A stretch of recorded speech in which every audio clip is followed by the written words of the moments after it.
你要等那个。OK，Recording's working? Okay, all right.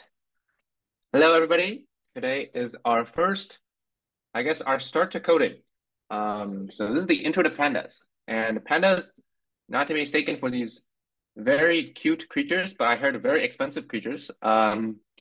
It's actually like a coding package that's very effective for um, modern day data science, I guess. And it is what is most commonly used in the industry these days. So, okay. So first things first, my assumptions you've already downloaded Python and Pandas before this meeting. If you haven't, that's okay. We can just wait until after the meeting. Unless you want to run live code during the meeting, then you shouldn't need it. And also, I'm assuming you guys have at least a little familiarity with Python. So why did it? Okay, why does it skip slides? Okay, so first of all, I'm going to be talking about. Today, all we're going to be talking about is data types, okay? And this is like the core fundamental ideas that you have to like sort of understand to piece everything together later on. So first of all, I'm hoping this first part is hopefully a review if you're already familiar with Python. Um, so the first type of data type are numbers, right? So that includes integers and floats in Python. And that's really all we're going to concern ourselves with. If you're I don't know, experienced Java user, there's also like a double or like a big integer. If you're a C user, there's uh like float 32, float 64, unsigned integer, whatever. Okay, but for Python, they keep it very simple. It's just an integer and a float. And what they are is integers and integer, right?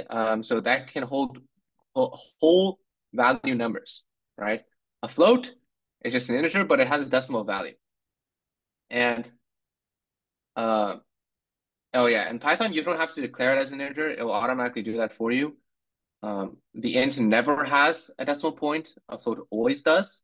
So even if a float has no fraction, it'll just be like 9.0, for example. And then also a float might be printed with scientific notation. This is like minor stuff later, where floats can have precision errors. So like when you convert and a float an integer a float into an integer, you lose this decimal value, for example. Or there's like overflow and underflow errors, which is like a completely minor thing that you don't have to worry about at all. The second type of data type, main data type, are called strings.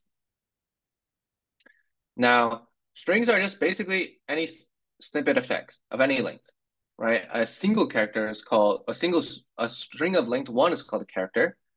So this word right here is a string. Python uses double quotations and quotations interchangeably, unlike some other languages. Um, this sentence is also a string. Nathan thinks rocks are soft and only tense up the moment he touches them. Wait, Nathan thinks? I know. It's shocking to some.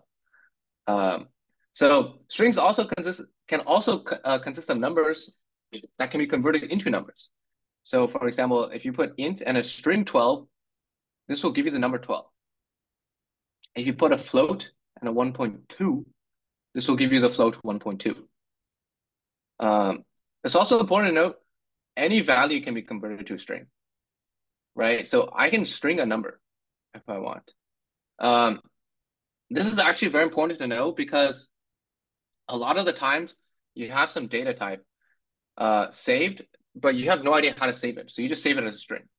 One example is like one of the later data types we'll talk about, not today, but maybe in the future. It's called a date time, where the person making the data has no idea what to save it as, so they just save it as a string. So, and you're going to have to convert it, right? Also note that you cannot cast things that are not integers into an integer, right? So, for example, cheese, unfortunately, is not an integer, right? So you cannot cast that as an integer. This will immediately error. Also, this is what I was talking about before. You can lose precision. So if you int 1.2, Python will just output 1, which means you just lost this 0.2, which could potentially be an issue if you're looking for like precise calculations, right? Um, why did okay? So I mean, so this is like a little quick rundown of what I was just talking about. So assume you're running the following statements, right? So which one of these statements errors? Select all that apply. I'll give you guys like 25 seconds.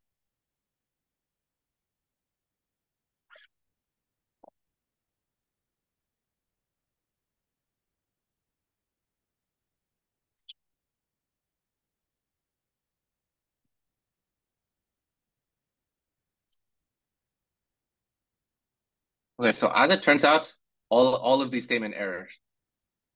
Um, so I can give like a quick, I think I do have a quick analysis, hopefully. I do. Okay, nice. Um, so X in this case is an integer, Y in this case is a string. So if you try to add an integer and a string, it'll become an error, right? Um, in this, in part B, where you cast integer as Y plus Z, these two are strings, right? So when you add them, instead of 9.6, which you're hoping to get, you'd get 45.6. And once you get 45.6, you're gonna try to cast this to an integer, but this is not an integer, right? So this would error. Um, if you remove the quotations, this will actually uh not error, but give you like you lose the decimal point, as I mentioned before. For this third example, if you string X, then you int Y, well, you're just adding a string integer again, and that errors again. And then finally, uh, if you a string and then you float this, so string of 5.6, you're adding a string and a float, that would cause also error, right? So I guess the main point is be careful about like typing and like manipulating types. Okay, finally, we have Booleans. I'm hoping you guys have heard of this as well. The whole gimmick is that they can only take on true and false values. Um, Again, you don't have to specify the type in Python. It does that for you. I just put it for the slide's sake. Um, Also, it's sometimes encoded as 0 and 1. 0 being false and 1 equals true. This will become relevant later when we do when we look at Boolean arrays, which is what we'll be looking at next week. Also, condition statements take in Boolean values. So conditional statement would be, for example, like an if statement. So if and then Boolean. So if this statement is true, then you go into this loop, right? Um, and so that's like the basic rundown of basic data types or primitive data types.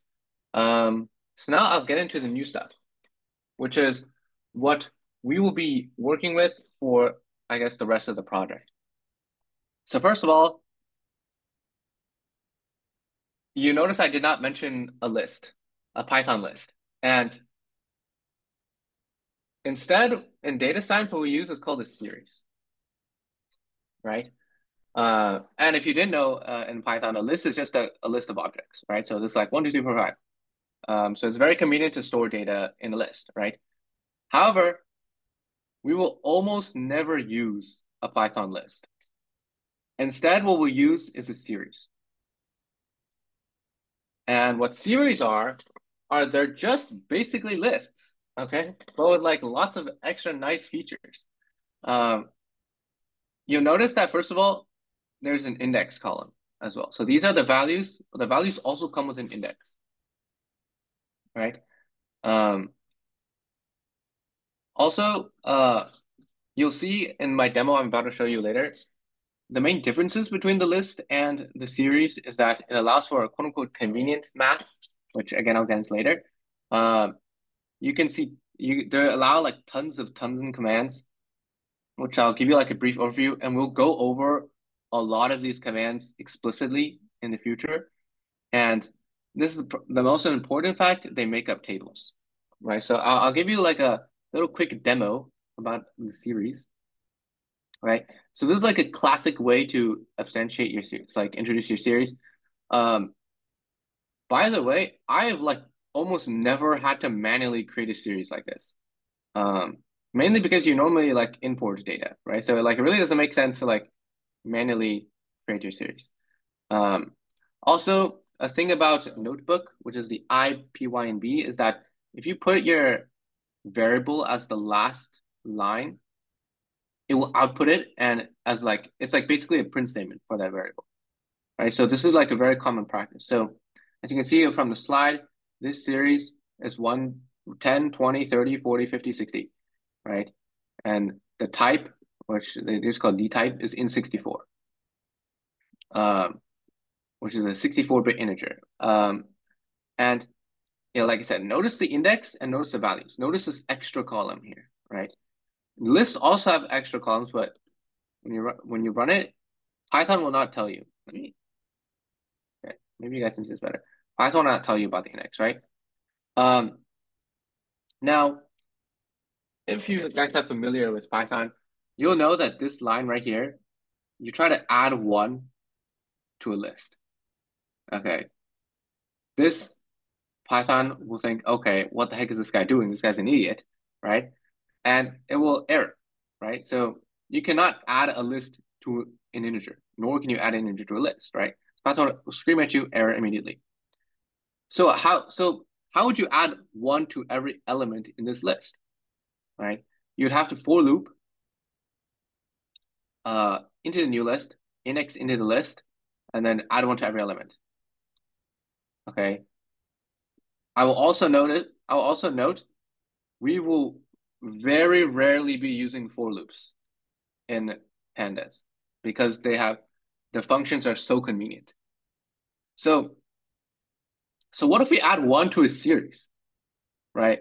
So you might expect that, okay, it will error again, but this is the convenient math I was talking about before. Notice how every value gets one added to it. Now, if you can imagine, this is very convenient for data science, right? Where you have rows of like hundreds of thousands, right? You don't want to create a for loop every time you like add one to a counter, for example. This will just automatically very nicely do it for you. You can also do very wacky things like this, where you multiply a new series times new series. Keep in mind, I didn't like save this variable name, which is why it's still this new series variable is still this 10, 20, 30, 40, 50, 60. So if I were to multiply it on itself, I'd literally just multiply the values in place. Uh, Notice that these series must have the same size. You'll get like a size mismatching error, right? So this, of course, does not exist. This is called like the dot product, right? This, of course, does not exist with Python lists. And I'm hoping to like give you guys a little bit of intuition on why series are like so convenient. So, for example, if you've got like a table in Fahrenheit, like a column in Fahrenheit, and you want to convert it to Celsius because you're like a smarter human, right? Or Kelvin if you're like the smartest human, right? You can just you can just do like some basic arithmetic on the series itself, as opposed to looping through everything, then replacing every value one by one, right? You can also call like a square root function if you want, right? And in square roots, they will return a float always. And notice that the type changes, right? So always be mindful of what data type is in your series. And here, yeah, I've assigned it to a variable called x, and the output the series is all tens, right? This, I can also call it and make it a string. And remember, I told you I can turn anything into a string, right? As I mentioned before. This, which you'll almost never do, but it's like a for fun thing, right? You see the index, the value, then the new line, then the index, the value, and then the new line. The index, the value, then the new line, right? And then they have like this D type close for. I don't know why you'd ever want to do this, but this is just to go to show that you can cast anything to a string, basically. Also, it's important to note that you can index very conveniently like you can in Python as well. So this is like very common notation to get the first element or the zeroth index in Python. Keep in mind this also works for series, right? 10, new series is this guy right here, 10, right? And this is the index value, not the zeroth index. This is like, sorry, this is not the first element, it's the zeroth index. Okay, and I'll give you like a little bit of what I mean later. I can also do this. I can mutate it like a Python list as well. I basically multiplied, I set the 0 to 20 times 30, which is 600, right? Again, series are very convenient. Um, Also, indexes do not have to be numbers. These are just the default ones, right? So this is what I meant by you're not kind of indexing, you're like sort of looking for that index value as opposed to like this is the first element. So in this case, I've manually created the series. Again, you like almost never manually create series. This is just like a to tell you like the kind of inner workings of a series. Right? Notice our index are ABC. Um, I don't know why you'd want to do this. I mean, there's like a lots of, I mean, I don't know about ABC, but if you have like a ID value or something, like an order, you would want that as your ID for your series, right? Something that uniquely defines it. But notice I can call new underscore A, which is my one of my indexes now, and I'll output one, right? And similarly, if I go like C, I'll output three, right? So as I mentioned before, this is not looking for like the third element. It's just looking for the index. And our list is just in sorted order. So you'll see an example where, okay, also you can select multiple rows, but I will like get into this later, a lot more in depth, right? So I want A and C. Okay, I can get A and C, right? And you just the syntax is just this is a list, and you put the values in the list. And again, this will be mentioned a lot more in depth next week. So I'll give you this is a little bit of sneak peek in next week. And like I said, I'm hoping to give you guys a little intuition on why series are so much better than lists when it comes to dealing with tables. Right. So I have this new series, and I call this very nice dot sort values function. On the slides, I have this link. You guys can open it. You can check literally any convenient function you want that a series can have. And so what this will do is sort the values, right? So I have 10, 20, 30, 40, 50, 60, and then a bunch of 10s, and then a 40 and a 23. So this is sorted like this. There's also like a reverse equals true. Right? So I can rerun this. Okay, it's a reversed. Ascending, it's ascending, isn't it? Okay, ascending. Okay, okay, ascending equals false. Okay, there we go. Okay, so now I have this. So if I were to index 9, notice I do not get the ninth element, which would be 1, 2, 3, 4, 5, 6, 7, 8, 9. I don't get this. I don't get this 10. I instead cashed in my 9. I look for my index column. I see the 9, and I output this value. Right, so it's a little different from the Python list, where the Python list, the index always is 0 to 10. Right? A series, I can shuffle my indexes. And let's say, okay, I do not want to shuffle my indexes because that's like kind of ow, right in my head. There's a very nice convenient function called reset index, which resets everything to 0 to 11. There's also a very nice function, which I guess I'll get into because I have the time, called value counts, which if you run this, it will basically output the amount of times that value shows up in your series. Now, in Python, of course, there's no such function as value counts, right? You can't run this on a Python list. With a series, however, it's actually very convenient. And this, as you might imagine, is very powerful in data science, right? If you, for example, want to look for the most popular ice cream location, right?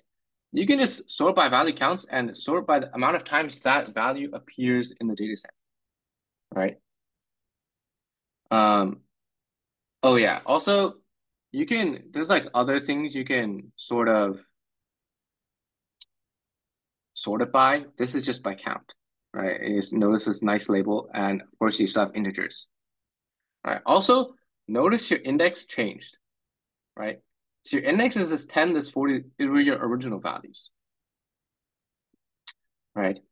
There's also a very nice function called nu.unique, which just gives you a NumPy array, which if you can just think about it as like a series, but just think of it as like a Python list with like a little extra features again, I guess, um, which will literally just output only unique values.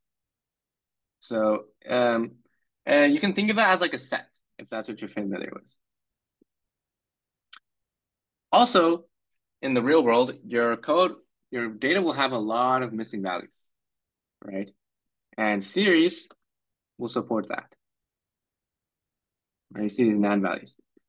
Uh, Note that these integers got converted into float 64. I think it's because none types in Python can be represented as a float, but in an integer cannot. But that I could be completely wrong with that. Um, but yeah, just like I guess like a little warning that this is like a float 64. Now there's a very nice function, right? Which of course, like as I previously mentioned, does not exist in Python, right? Fill not. I wonder what this does, right? It literally just fills all the non-numbers for you. Notice how this value is not the same as this data type. These data types are completely different, which is perfectly legal, just like it is in a Python list, and not in other languages though, but just like it is in a Python list, right? And you notice the D type is now a quote unquote object. So if you want to do anything with this later, make sure to convert specific values and what you want it to be. So that's like a quick demo intro to series. And as I mentioned before, the most important thing about a series is that they make up a table, which is what I'm about to mention next. So a table, or more formally called the data frames in Python, is, as you can probably guess, the most important data type in pandas. And this is the data type we'll be using throughout the project. This will be what everybody uses almost exclusively. There's like nothing better than this, right? And you can just think of a data frame as like a standard table as you learn in like elementary school math, right? You have your columns, you have your column names, and you have your rows. This data set is just average SAT scores by state. So North Dakota has their average math score is 620. Okay. And they actually have the high, I don't know what North Dakotans eat, but apparently they have the highest average SAT score. Okay. Which actually is kind of embarrassing because I don't know, North Dakota is very like, I don't know what goes on in there. Okay. But no, I did not mean to do that. Okay. So a column, as I mentioned before, represents some characteristic or feature of that observation. Here, this yellow represents the critical reading score of the SAT and the average of that. All right. A row represents one observation. Here, it's a single state. Um, Another term, if you want to sound like fancy and jargon, is called granularity, which is basically asking you, what does one row represent? Also, very similar to the series we saw before, notice that there's an index on the left. Notice how North Dakota has 0 index. How South Dakota is the third index. Wait, what the heck is these Dakotans are like? I don't know. Okay, interesting. And notice the index on the left. Okay, so this is the most important takeaway of this class, of this lecture. Okay, I don't know if you want to call it a lecture, but like of this spiel, I guess, is that a data frame is nothing more and nothing less than just series combined together. Okay, I've got this state series. I have this math series. I have participation rate, math, or critical reading, writing combined here. I was just I didn't have like the power to like show all of them, but imagine they are there, and you just combine them by index. The series by the same index, and what you output is a table. Now, this is very important to understand, right? So you can think of a data frame as just a collection of series. And not only that, the columns are series. Okay. So everything I just showed you that you could do to a column of a data frame, right? If you can do it to a column of data frame, that means you can do it to the entire data frame, right? So if, for example, the math scoring suddenly changed to be out of, I don't know, 1,000, for example, right? And I needed to have a scale factor. I can do a very simple thing I did before. It's like plus or add by a factor or multiply by a factor, right? And suddenly my data frame remains intact, right? I've updated my data frame very efficiently with literally like two characters, like one line of code, right? So data frames can eat, right? So columns are just series, as I mentioned before. And this is, like I said, the most important thing in this, I guess, lecture, quote unquote, right? A table, I'll keep reiterating this, right? So a table is therefore just a bunch of series smushed together. That means you can do convenient math on columns of a table, which is what I mentioned before, right? This also means that those series functions that we're looking at, fill now, value counts, right? Unique, which again, I'll go way more in depth in a later class, right? And then I will also have a table. I also have a table demo, which I will get to very shortly. Um, Again, also do not worry too much if you don't understand. We will go over many examples in later classes, and we'll go over like syntax, everything, like all the small details later. Right now, I just want you guys to get like the abstraction or like the top level, which is that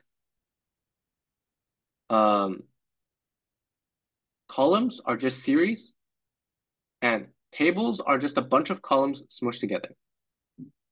Somebody's asking for the slides in the chat, which I can provide the link like right now. Sorry about that, totally forgot. Um, yes. Okay, back to what I was saying. So they're just made up a series, and like I said, I'll keep reading this because this is very important, right? So if we go to my table demo, so import pandas PD. If this code does not error, that means you've successfully cut in pandas. Um, you don't have to worry about this. What read CSV does. If we look at this link here, this is just data that I swindled online. That was the data we're looking at before, which is just the states. There's a very convenient function, like I mentioned, read CSV, which, okay, now I have a table, the exact table I was looking at before, right? This dot head just tells me, oh, I only want the first 15, because tables can have like thousands of entries, and you don't really want to output the entire table, or else you're gonna like crash your computer. So if I like head one, it'll only give me the first entry, right? So head 15, and this will give me 15. As I mentioned before, you can like put as the last line in your box, so you can like, oh, like it's basically like a print statement, convenient print statement. There's our table's name is called SAT or SAT, right? I don't know if you guys are still taking that these days, but it was a very traumatizing for me, right? But if it's a SAT, there's a dot shape, which will just give you the dimensions of the table in rows and columns as like a tuple, or a tuple being like basically a two-element array, I guess. You can think of it like that. You can also do dot columns, which will give you the column values, and then dot values, which will like give you the actual values of the column. So if you print this, so there's why are there 51 rows? There's only 50 states. I don't know. I don't know what happened. Okay, something suspicious about this data, but okay, oh well. And then there's 6 columns. Right, so there's 1, 2, 3, 4, 5, 6. Right, so that's like a sanity check, I guess. So if you want to select a column, which this will be next week's, you can just do this very convenient bracket notation, bracket syntax, right? Where, oh, District of Columbia got added. That's why there's 51. Okay. Um, as mentioned before, notice that this is a series object. This column that we just abstracted, the indexes remain the same, but the values were the values in the column. Notice that it's a series object, right? And you have the name of the column, the state, right? And then you have the type, which is object, which strings, I don't think the D type has a string, they just call it objects. Very similarly, I can take out the math. I can call it to the math, right? So this is not very helpful information because you lost what the math was linked to, but you can see that you have your indexes, the same indexes here, they correspond to the same exact thing, and that you have your average math score for each of these indexes. You can also, as I briefly mentioned in the previous demo, again, I'll go into like a lot more depth about these like syntaxes and extracting information out of tables. You can select 2 columns at a time in this list. This, if you extract two or more columns, instead of returning a series, it will return a data frame. So you've basically just filtered your data frame into 2 columns. I've headed by 5, which is why there's like so little entries, but yeah. Right. So this is I've basically just dropped like these other columns. Also, if you, for example, for some reason want 1 column, but you want to keep the data frame, you can just have double brackets like this. Okay, sorry. Okay, I did not head anything, which is why so many things appeared. But if you want to keep it as a data frame, you can just have it like this. So like visually, this is the data frame. I know it looks like the exact same data structure as a series, but this is what like a series visually looks like. As opposed to like this much nicer compact notation, I guess. So this is what the double brackets does. Let me rerun this.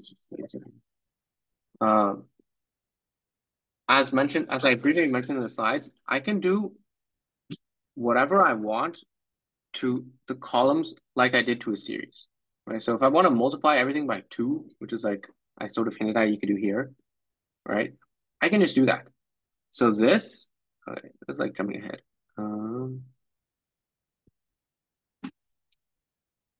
This is just a series because I extracted the series and I just multiplied everything by 2. Now, if I put this on the right of an assignment statement and put this arbitrary column name, I can just create a column just like this. All right. So notice that these have to be the same size. That's number 1. Or like the same amount of entries. And this right side, like I said, must be a series because a column is just a series, right? So if I want to have this new column called coolness score, okay, I added this column, and look, this is just double the math score, right? What I had before. This right here, double the math score. 120, 1240, 1232, right? I don't know if you, yeah, I only have 10. Right. Also, you can create a table from scratch. I've like literally never had to do this personally. The only scenario in which you would do this is when you have like separate series and you're trying to like merge them together into a table. But almost never do you like declare your own columns like this and then have like your list of entries. But just note that this can be done.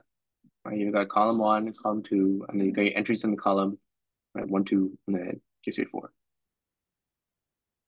And then finally, you can do a stat.data types,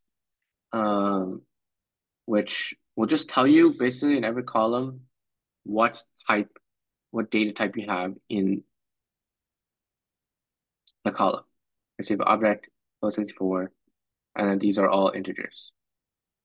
And as I mentioned before, you can do like very convenient things like you did in series, right? So I can do, if I want to, for example, sort by math, I want to see which state had the highest math score. Oh, also, I'm pretty sure case matters. I can just run this very, I did not, sorry. X equals X dot id. I want it sorted by math score, right? So the District of Columbia has the worst math score for some reason. Uh, Idaho apparently has terrible math score. Um, South Carolina, I don't know what's going on, right? But I can also do what I had before, which was ascending equals plus, which just basically reverses the order of the list. I think Python has like very similar syntax. Now I see who had the highest average math score, and that actually so happens to still be North Dakota. Um, where's Cal? Okay, apparently California does not exist. Right, so that's like sort of the very basics and what you do, what you can do with the table. And as mentioned before, this is basically what object you'll be working with for the rest of the project. You'll soon realize you can do lots of commands such as like group bys or merges. You can filter it, which I will talk about like quite extensively later. So key takeaways from today's class. Okay. Um, Hopefully you're already familiar with data types in Python, so that was like a quick refresher for you. Um, get used to series as opposed to Python lists. We will basically never use a Python list. The only time you'd use a Python list is like the arrange function, which is you like want to manually create an index, or you want to like draw like 7 lines at the same time with like a for loop and you're trying to like loop through that. Um, yeah, I know I only barely briefly talked about why series are advantageous when it comes to tabular data. But it should become obvious, hopefully, within the next few weeks. Um, this was like definitely the hardest part when I started out coding in pandas is like this mathematics, right? Like a list plus one, that doesn't make any sense. Um, but I guess try to wrap your head around it. Um, and you can do this to like everything, right? You can do like any function you want. It's not just that's adding is obviously like not that powerful, which I mean it is powerful, but you can do whatever you want, right? Like a square root, for example, or you can multiply them together. So that's like where the power, I guess, lies, right? And the most important takeaway is that a data frame is just a bunch of series mushed together, and a column is a series. And yeah, like I mentioned before, data frames will become a restaurant in the coming weeks. So next week we will talk about data extraction with iLog, lock, and the brackets. I highlighted in purple like the super important ones. If you like want to, I don't know, like read. I don't know if you guys are like very studious and want to like look ahead. We've already seen a little bit of this type of extraction. Um, we'll look at there's an is in, is null, fill not, drop. You can rename columns, which is very important as well. We'll also talk about filtering next week, which is what I want the top 20 math scores, right? Which is, I mean, I've already kind of revealed it a little bit, but we'll get into like the details of it. Um, or what if I want scores above only 30, right? Which I guess 30 is a little too low, but like, what if I only wanted like states with a combined score of above 1775? So I only wanted like these guys. How would I extract that out of the data set, right? Um, what if I wanted to sort the states by average score? Which yeah, I guess I've already like a little revealed it a little bit. Um, we'll be talking about Boolean arrays, which is just an array of Booleans, which is how you do like most filterings in the pandas. Sort values, unique, which I later talk about. Even more in the future, we'll talk about group by, grouping by a specific column, maybe a pivot table. We're talking about merging tables together, two separate pieces of data, and want to merge them together. We'll talk about making plots, like a histogram, a 3D hex plot if you guys want, like a contour plot if you guys want. Um, but I'll also teach you guys like what is like a good sort of visualization for data as well. Um, the TLDR is basically never use a pie chart. Um, also talk about transformations, how you transformed your data to make it like more visually appealing. How to read in your own data, right? The read CSV is what we saw today. We'll also talk about date time objects and then cleaning data. And then after this one slide of basically stuff, you'll be proficient in pandas. That's actually all I have for this week. Thank you, thank you. Yeah, and I guess back to here. I know lots of people had like GitHub issues. So if you have GitHub issues, I can stay afterwards. Um, and yeah, if you have like issues downloading pandas and Python, also stay afterwards. Yeah, Jesse, can you help them to where are those slides? So do you want to put it into the right place in the Oh, folder? yeah, I'm not. I can do that later. I'm not done that yet. Oh, yeah, they probably need to see this.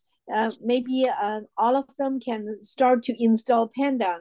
I'll share with this folder with you right now to install Panda, to do some of the coding, to do some exercise. Jesse is nice enough to stay late until just really to play with it. Yeah, see if you guys can get it running. Um, like if you can import pandas.pd and you can guys then like mess with your own series. Question? I can't install pandas. I've been trying for the past like hour. Okay, yeah, I'll help you debug soon. Give me like 5 minutes. So anybody else? Just you can call out their names, okay? I don't see anything. You don't see the names? Oh, I do. Oh, by the way, Brady and Aiden. you can stop the Yeah, recording. Yeah, yeah, we can you stop can. recording now. Sorry. 小静